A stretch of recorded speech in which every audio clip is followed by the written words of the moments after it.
संघ तरफ मु अनेक अनेक धन्यवाद ज्ञापन करुच्ची से तांकर परिवार को उज्जवल करिथांतु एवं समस्त संप्रदाय भाई माने आज उपस्थित होई तांकरी उद्देश्य रे प्रार्थना करवा निहाती दरकार।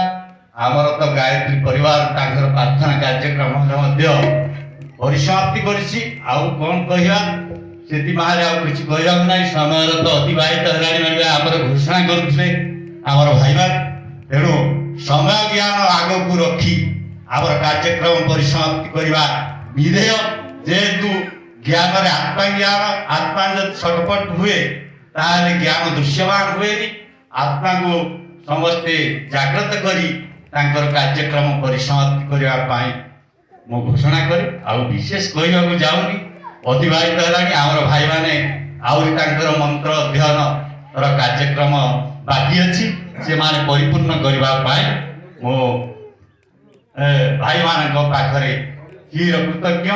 जाओ ये जो स्टेज करी यज्ञ आयोजन करी सकाळु बसी ये जो भजन कार्यक्रम प्रवचन कार्यक्रम इत्यादि चालू रही आसिक बसिक देखुली शुणुली भल उत्तम कार्यक्रम किसी असुविधा ना।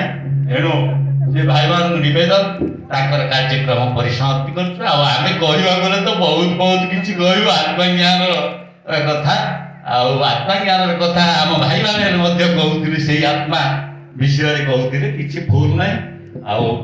जी जो बाटे जाऊना कहीं एक गुरु संसार रे एक गुरु एक व्यापक भाव अच्छा से गुरु अनेक अनेक भाषागत त्रुटि भाव आम को रूप क्या भजुचे संसार एते प्रकार मनुष्य भगवान तैयारी करछंती का रूप साथी का रूप मिसेना जदि तो मिसे तार प्रकृति अलग अलग करछंती एणु का साथी कार मिश्रण नहीं आ जानिता स्वामी किए नुए कहारी जे भजिला से करिला भगवान न भगवान जी जहाँ भजन करथिला तांकर जीवन काल भितर तांकर किछि असुविधा नहीं आगे थिला असुविधा एबे वर्तमान कौनसी असुविधा नहीं। जाओ तांकर परिवार वर्ग मिसी सम्मिलनी भरिथिबा जोगु मो तांको परिवार को विशेष विशेष धन्यवाद ज्ञापन करछि। आमर गायत्री परिवार मिश्रण भाव आज समस्ते जागृत हुई ये कार्यक्रम परिसमाप्ति करथिबा जोगु मो पूर्णानंद संघ तरफ अनेक अनेक धन्यवाद ज्ञापन करुच्ची। आम भाई की निवेदन करे तांकर कार्यक्रम परिसमाप्ति करंतु भोजन व्यवस्था करिए।